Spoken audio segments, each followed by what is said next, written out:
Hey athletes, talking about a real fun workout here today. We're going to be starting with some weightlifting, moving into a conditioning piece. For our weightlifting, we have this little complex. We're going to start with one clean pull, then we go into one clean, and then we add one more front squat in there. Just as a note, this clean is a squat clean. Now, talking about the clean pull, the whole point of the clean pull is to prime the movement pattern, set ourselves up to make sure that we're moving in a really good way. Build some strength in that pull, right? So make sure on that clean pull, you take that seriously. You set up like you're going to clean, pretend as if you're going to actually do a clean, go through the full triple extension, making sure the barbell comes into the right contact with your body, and making sure you start to create speed at the right time.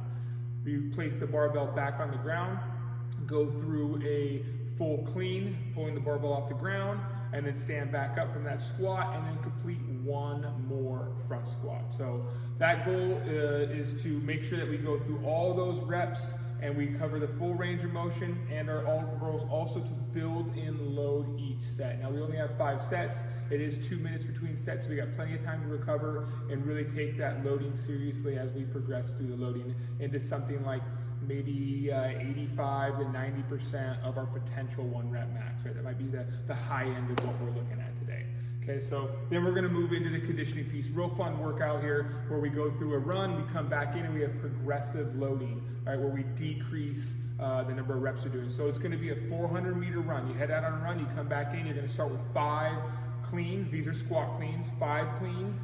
And then that's at 1 load. Go out on your run, come back in, and you do 4. Go out on your run, come back in, and you do 3, so forth and so on. So it's 5, 4, 3, 2, 1 in the cleans. The run stays the same. Now the loading for the men is 185 pounds on the first set. Then we go to 205, 225, 235, 255. Kind of challenging for a lot of us. That's some heavy loading on that back end. And I think the women's loading is just as challenging here. We start at 125 and we progress our way through finishing at 175. So it was 125, 135, 155, 65, and finishing was 175. Now before we look at the loading, we're like, oh man, there's no way we can do this. We want to think about some scaling here.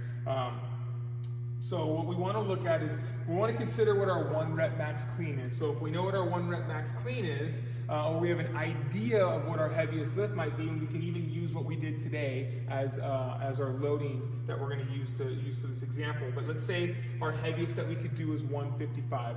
We're going to take 80% of that number, and that should be our final loading. That should be our final loading for this part B workout, right? So take 80% of that. That's about 31 pounds, so we're going to call it 135. Then we're going to just work our way backwards, right? So we went 125 for the set of 2. The set of 3 here has 115. The set of 4 has 105, and the first set has 95. So using that example, that should help us kind of figure out what kind of scaling and adjusting that we need to make for our particular loading. Shouldn't be more than 80% of our 1 rep max. That goes for anybody who plans on doing this version 2. We shouldn't be a longer or heavier than 80% of our 1 rep max. That way we can come back in and attack that barbell, right? So for this workout, we're looking for it to take about 15 to 17 minutes. The run's about 1 minute, 45 to 2 minutes and 15 seconds. The cleans, we want those done in about 30 seconds from coming back into the gym. On the long end, 1 minute. Maybe that first set, second set, when it starts to really hit us with that cardio, maybe it takes us a little bit longer to get on the barbell, but we should be able to go, maybe not necessarily touch and go, but we should be able to get right back on the bar and do our next set for all the reps that we're completing. I hope that helps you guys. Let us know if you have any questions on this workout, and have fun.